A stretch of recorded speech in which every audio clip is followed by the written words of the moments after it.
Hello and welcome to Where to Go. I'm James Atkinson, Senior Brand Manager at DK Eyewitness. And I'm Lucy Richards, Senior Editor at DK Eyewitness. And welcome to Where to Go, where every fortnight we find out more about the world's favourite travel destinations with the people who know those places best. And today we are going to Norway. Yes, Scandinavia. Here we go. Scandinavia. And have you ever been, Lucy? I've never been. I have way back when I worked on our DK Witness Guide to Norway. I was going to say, I remember you working, I think when I first joined DK, you were working on the Guide to Norway, maybe. That's right. I went from New York to Norway, which was a huge contrast in sort of content. So I have a real soft spot for Norway, even though I've never been. I'm desperate to go. I know it's just, I'm really desperate to go to Oslo, really desperate to go to Bergen, but I also know that I think the landscape's just meant to be absolutely beautiful. Those huge, vast, sort of dramatic fjords. I'm Absolutely. High on the list. How about you, James? Have you been? I've never been either, and I've always meant to go. I remember when I was a kid, my school was weirdly twinned with a school in Norway, and there was loads of Norwegian school kids who used to come and join our school every year. And actually, I feel like we learned some rudimentary words of Norwegian. A few of my classmates got to go over there. I can't remember anything. Oh, it's disappointing. I know, right? But it's just been somewhere on my list for a long, long time. Yeah. And actually, me and my wife have watched a video. I'm pretty sure it was on Netflix. It was either on Netflix or YouTube of, I think it was in lockdown. There's like these slow travel kind of like videos you can watch. And it is of the train line that goes between Oslo and Bergen. And you just sit there for a while. You do other things and you kind of like just enjoy the view. Oh, that's cool. So that's kind of, it's weird that we've done that because of who our guests are. Yeah, really seamless linking. So before we kind of get to that, that's very interesting for what this episode is. Yeah. But we have a first for the pod. We have twins. Yes, we do. So not just one guest, we've got two. Buy one, get one free. I mean, hopefully this podcast is free for every listener. They're going to be talking to us about Norway and particularly about train travel in Norway, celebrating our brand new book, Europe by Train. So, Lucy, do you want to tell us a little bit more about who they are? Yes. So, twin train drivers Gudrun and Halldis are well known throughout Norway as the queens of railway. Proudly claiming they have the best office view in the world, they share their journeys through Norway's incredible landscapes as the ingeniously named Locomotwins on social media. So, welcome, Gudrun and Halldis. Hello! Hello, welcome to the pod. It's a first time we've got twins on the podcast. So as usual, we're going to begin with learning a little bit more about our guests, followed by the all-important recommendations of where to go and insider knowledge of Norway. Then we'll talk about the country's sustainable ethos and how you can travel more thoughtfully when visiting.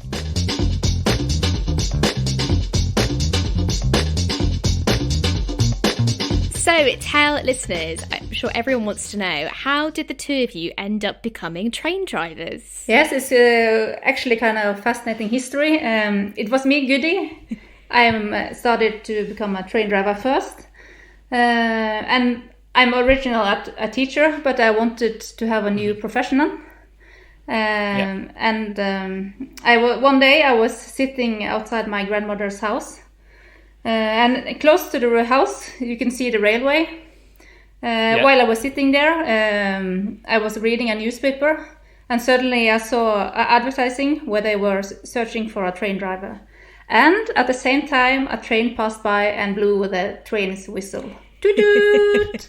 And then, so it was meant for to me, be. that was a sign. That was a sign. It was meant to be. That's like something out of a film. That's a calling. Yes, and then I applied to school, and I started at a school and become a train driver. And after some years, since I'm my sister's biggest hero, she wanted to do the same. Yeah. I was also, I have a master's degree in dance, and I lived in Oslo, but I wanted to move back home. Mm-hmm. Yeah, because we are from the west of Norway. So I actually, I got out, I wanted to do something else. Mm-hmm. Mm-hmm. And then my biggest hero, she inspired me to, she was talking about how wonderful it was to be a driver and good colleagues and yeah. Oh, fantastic. And the rest is history. The rest is history. The rest is history. That's another podcast. What a fantastic place to drive in as well. Can you tell us a little bit about what it's like to sort of drive trains in Norway on a typical day? On a typical day, first of all, we are working shifts. So sometimes we start in the morning, sometimes we start in the evening, and sometimes we work in the night. So we don't have like very typical days.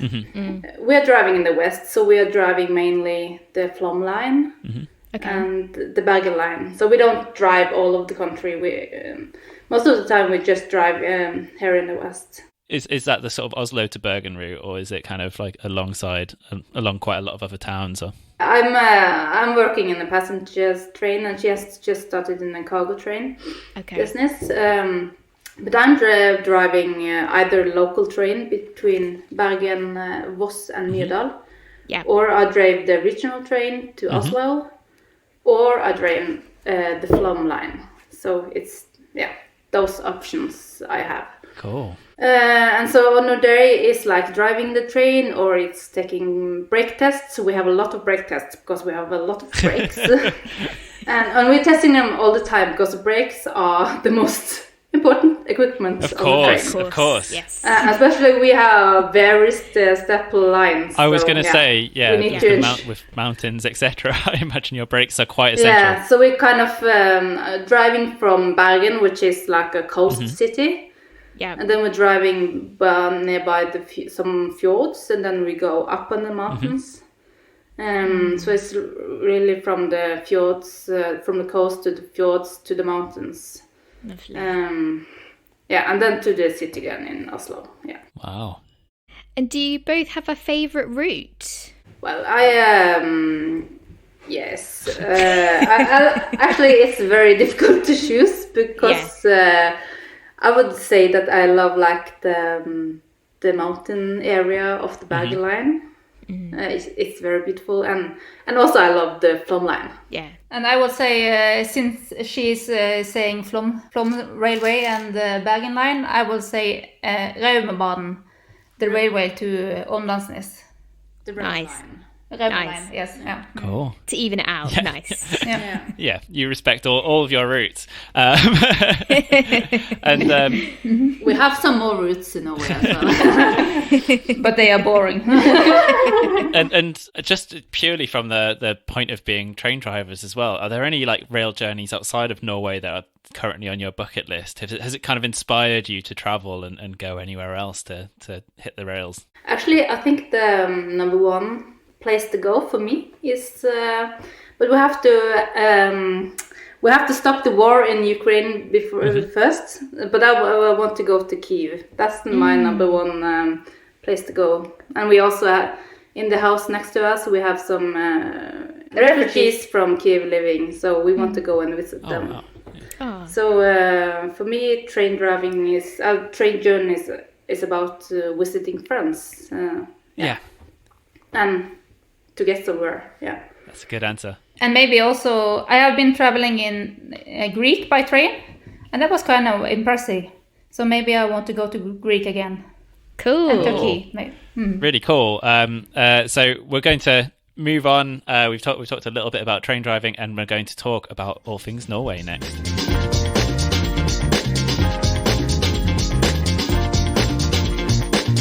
So we're going to talk about Norway at large. So to kick things off, we're going to ask you to give us a quick-fire tour of the country. We're going to name a few categories, and the two of you have to suggest one thing, or two things if you're taking in turns, to do. So are the two of you ready for the quick-fire round? Yes. Excellent. Let's do it. So your favourite city or town? Bergen. Okay, cool. And why? I mean, Bergen's quite a fascinating city in and of itself. It's quite studenty, isn't it? Well, I think most of the cities in Norway have a lot of students. But it's kind of like a small, cozy city, I think, nearby the coast. The weather is not so good, but we're used to it, so... I was about to say, I'm pretty sure Bergen has like record-breaking rain. I'm sure I've read that somewhere. It has a lot of rainy days. Yes, we are very proud of it. You've got to embrace it. You've got to... And what do you love most about it? My city was Åndalsnes. It's the end station of the Rauma line. Ah, It's a small city. So Maybe it will not be a city in England. Maybe a small village. What makes that so special? Because of the nature. It's in the heart of the Alps in Romsdalen. I see. So it's very beautiful. Fascinating. Okay, so next question. Your favorite view in Norway? okay, I say the view of the Sørfjorden. That means the South Fjord, and it's a fjord in Hardanger, where we come from. So Hardanger is like a very known fjord area in Norway. Fantastic. wonderful. How about you, Goody? I would say Aurlandsfjorden, the fjord of Aurland. And it's just beautiful nature. We love fjords. Yeah. There's a theme. We want to talk about fjords today. That Should be a podcast about fjords. That is absolutely fine. Moving on to your favorite day activity. How would you spend a perfect day? Out hiking in the mountains. That's typical Norwegian. Is that the same for you as well, Goody? Yes, I said skiing, but I can also say hiking. Or maybe like take a train trip to the mountains and then hike in the area. Then take a train trip back again. Yeah. Best of both worlds. That sounds great. Yeah. It's good commitment on your day off as well. That's Yeah. Yeah. And then how about your favourite thing to drink? Actually, we both love hot water or silver tea. Oh. We are just like old ladies drinking hot water in the morning and in the evening. So it's hot water without tea. Oh. Very good. You should try it. It's like an Indian specialty, I think. Excellent. Nice. And then your favourite thing to eat? Kåtekake. Oh, what's that? It's like something. It's a thin bread you make, and then before you eat it, you have to like have some water on it, and then it will get soft, and then you have like butter and sugar. Oh, that sounds comforting. Yeah, lovely. nice. Very warming with some hot water. I think my mom will be very proud of that answer. Hi to your mum. That's fantastic. And that was a very, very quick fire round. So moving on. So what are some sort of highlights in Norway that listeners shouldn't miss? I imagine we're going to talk about more fjords, right? Yeah. I think for us, the fjords area and also the coast area, especially in the west, in the north, it's very, very beautiful. Are there any particular places that someone shouldn't miss? We would say like the Hardangerfjord, we already said. The Nari Fjord is on the UNESCO World List. Gjørenfjord is a little bit more north. Sunnmøre. An area in Åndalsnes. Yeah, a lot of mountains. And of course, if you want to go to the north, it's always like Lofoten. You don't have any trains in Lofoten. But the Lofoten is also like, the last years it has been a lot of tourists. So it's almost overwhelming, like if you go to Lofoten in summer, you will meet a lot of other tourists. So and that's where the days are constantly light. Yes, in the summer, if you go to the north in the summer, you have midnight sun and it's light midnight sun. all night.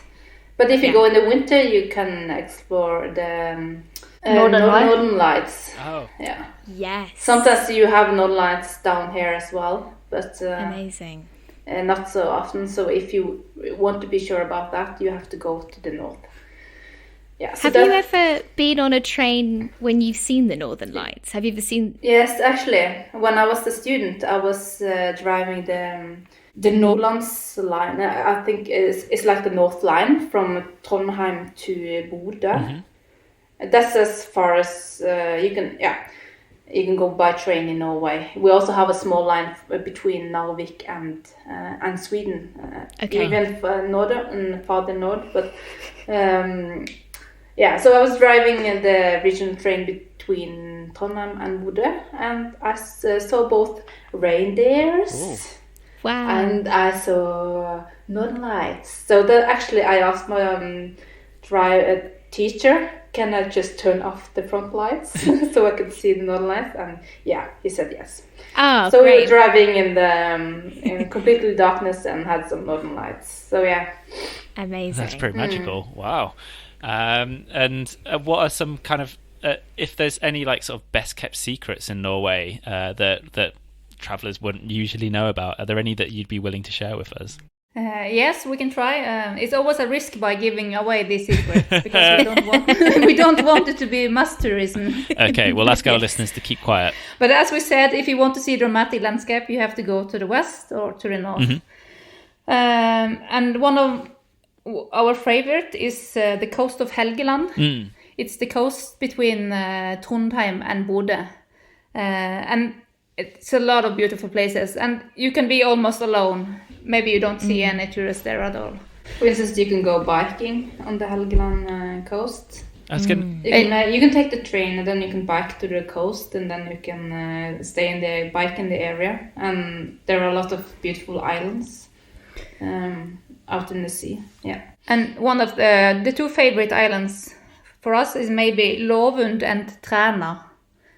So you can go by boat to these islands, and you can also go by boat and switch between the mainland and other islands. So yeah, we went there maybe 7 years ago. Yeah, and we stayed on Træna. In Træna, it is almost always blowing. Yeah, always windy. It's lots of wind, but when we were there, it was no wind at all. Oh, nice. So we were very lucky. And what time of year was that? It's a summer. Okay, cool. But yeah, it's funny you mentioned about sort of biking there, because I've heard biking in Norway can be pretty special, and especially along the coast as well, where it's a tiny bit flatter. Yeah, so you have to be lucky with the weather. Yes. You know, we are not the most...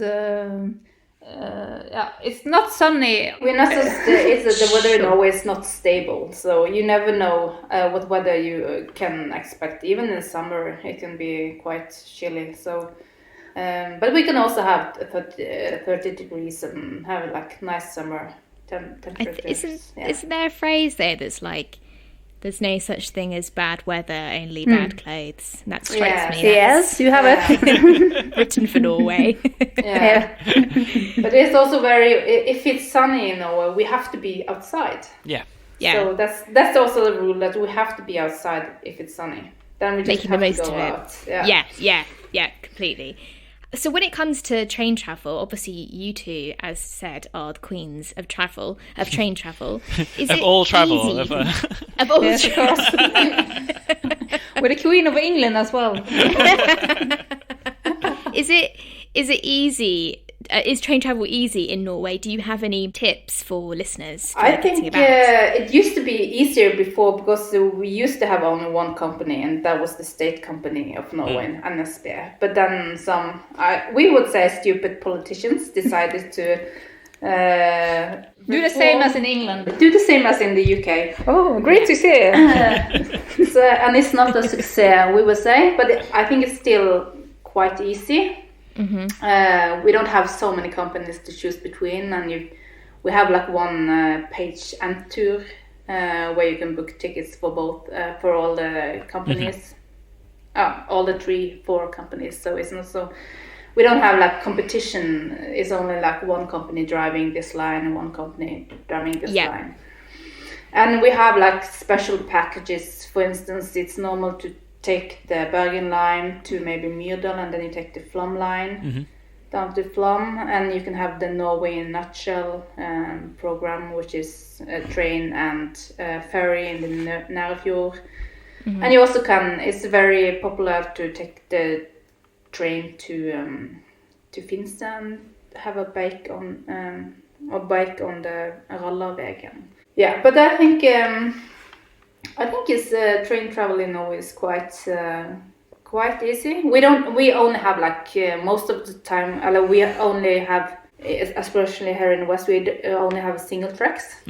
So it's not the most efficient railway, but I think it's okay. It's quite interesting that you say that there's like kind of like, I don't know, packages that you can kind of get as well in terms of like a best of Norway.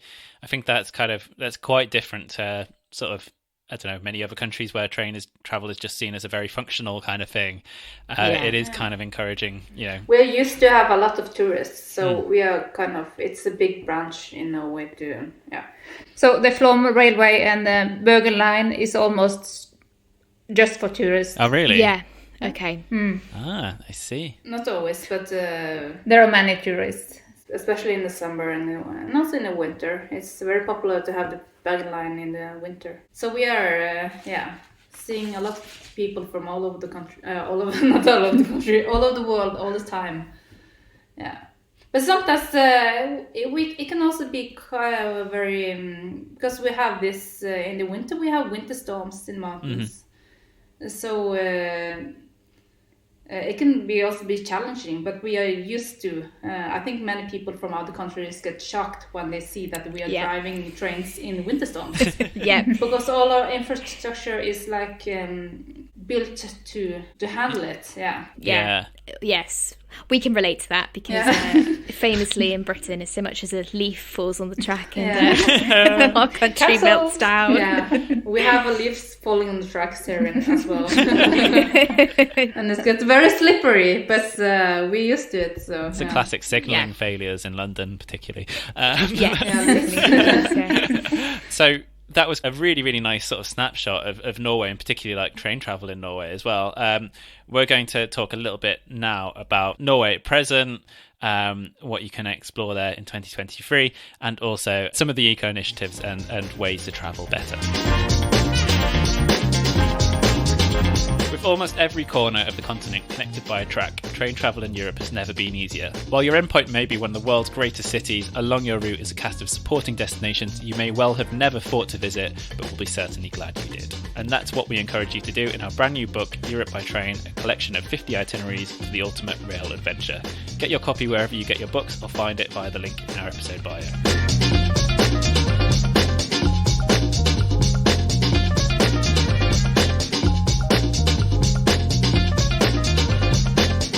So Norway is often held up as an example of a green country. What would the two of you say is that sets Norway apart from the rest of the world when it comes to sustainable living? I think in Norway we are very closely connected to the nature. I'm very concerned about the nature. We're concerned about the climate is changing because we can feel it. Every year we can feel that the climate is changing. For instance, we have when we produce energy, 90% of our energies come from water. Yeah, it rains a lot in Norway. So we have very a green energy. But we also is a oil producer country, so it's like a double moral. Yes. So we produce gas, but we don't use gas ourselves, but we export it to other countries. I think especially the trains down in the south, we are driving it on electrical. It's electrical trains. So it's all hydroelectricity that it mostly runs on. Yes, in the south, not in the north, and that's also water power energy, and we have a lot of electrical cars and electrical bikes. So I think the awareness about the green solutions are high here. But we also have very typical conflicts between, for instance, we have many conflicts between, they want to build a lot of wind power industry in Norway. And so we have a lot of conflicts between the wind power industry and nature. Yeah, and we are on the nature side because we can't destroy nature to build new energy. Sure.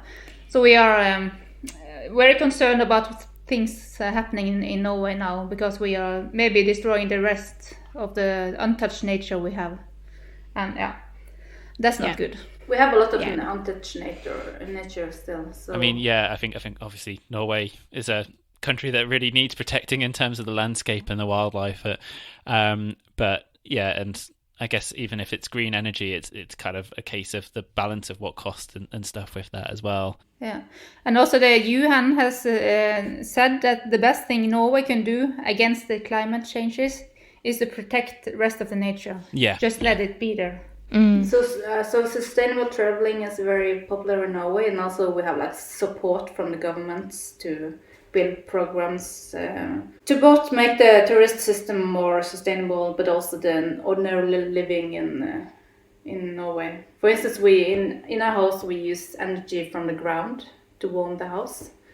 So it's we have support to make it happen, kind of. I see. And in terms of like sort of sustainable initiatives that the government has for travellers and for visitors, are there any that you would particularly recommend? Oh, it's not a program for visitors. I think it's more like for places in Norway to grow a more sustainable business. Oh, I see. Yeah, so it's not for the visitors. It's just for the locals here. I see. I understand. Do you guys have any advice for visitors planning to visit Norway, ways that they can protect that landscape, travel, embrace that Norwegian celebration of nature, etc.? How can visitors be more sustainable when they travel to Norway? There are many things you can do. I guess you have heard about the slow traveling, when you are traveling to one place and you stay there for a longer time to experience and explore more, instead of just rushing around the country. And maybe combine traveling with jobs so you can stay longer. You can eat local food. You can support small-scale agriculture, support local jobs. Maybe you should use a guide for hiking, kayaking, or skiing trip. Yeah, and try to live as the local, and don't do stupid things like hiking to high mountains when it's rainy, cold, and foggy. Every year people get lost and need to be rescued down, so Okay. Respect Hope nature. you're listening, listeners. Right. That's Yes. Yeah. You've been told. It's actually very popular in Norway to join like programs where you can pick up plastic from the ocean, and some places you can apply to like stay for free in a cabin. And then you can pick plastic. But I think the most sustainable way of traveling in Norway is by train, and then you can, of course, bike. And there's a lot of, you can rent electrical cars. And even though if you travel to like the small places in Norway, we have like many electrical charging points. Yeah. So I suppose also a big responsibility of travellers is to leave no trace. Whatever you come with, you take away with you. Yes, it's very important. If you hike, you always take your trash with you.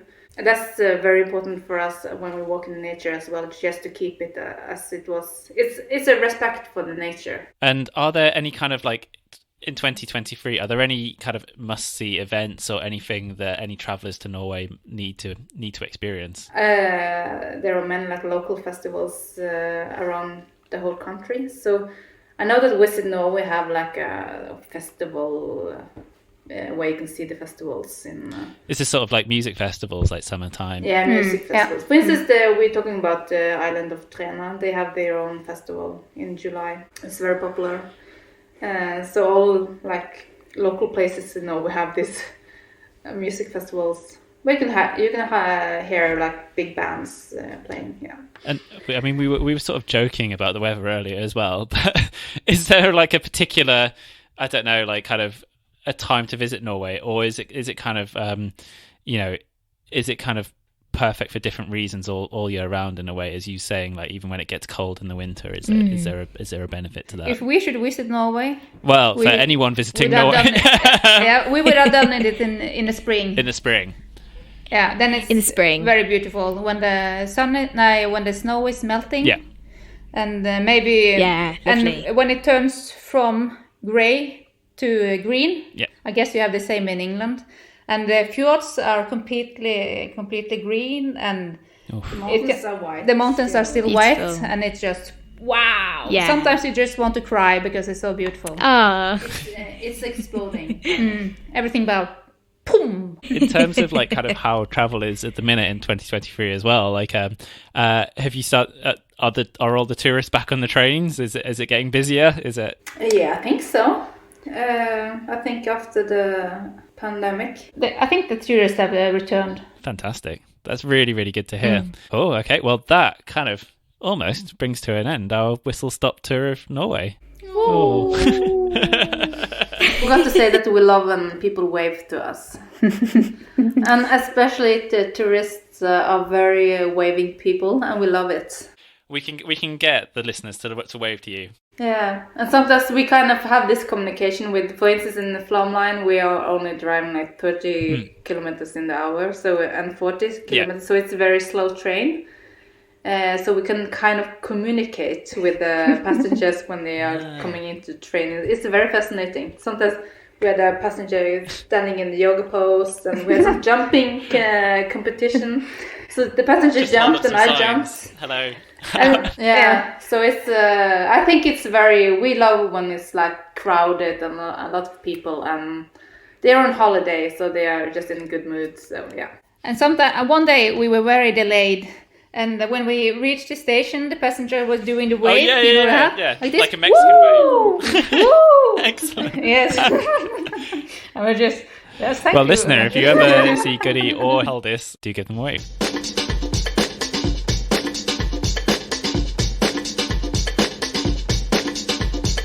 What a fantastic episode, Lucy. Yeah. Wasn't it brilliant? It was so fun. The Locomotwins are really fun on air and also off air as well. Yes. We did have a lot of fun. But them talking about how, listener, if you ever see them in the front Wave. of their trains, do wave. Yeah. You've got to wave. They love it. But yeah, it was brilliant to have them on the pod. Such a unique way to see Norway, such a unique way to get a flavour of it as well. And I think like you kind of ticked all the Norwegian boxes there. It certainly inspired me to kind of think about travelling there. And as I said at the beginning of the episode, it's been somewhere that I've known about for a long time. I've always wanted to go to. Maybe one day we will do it and we'll get on that train. Yes. So if you want to follow more of the Locomotwins adventures, and they are real adventures, you can find them on Instagram at Locomotwins. You can also find them on Twitter and TikTok too. And where are we going in our next episode, Lucy? We don't actually know, James, for the next episode, but I can assure you it will be somewhere wonderful. It is a mystery, but yeah, as always, listener, hopefully we never let you down. It will be somewhere wonderful. So we will see you again in a fortnight. And until then, it is bye from me. And bye from me. And we shall see you very soon. Where to Go is a podcast from DK Eyewitness. It was produced by Julia Baker, presented by Lucy Richards and James Atkinson with the help of Bella Talbot. For more information about DK Eyewitness, follow us on social media at DK Eyewitness or visit dk.com/eyewitness. And please like and follow the show. And if you have time, leave a review. Your support means so much to us.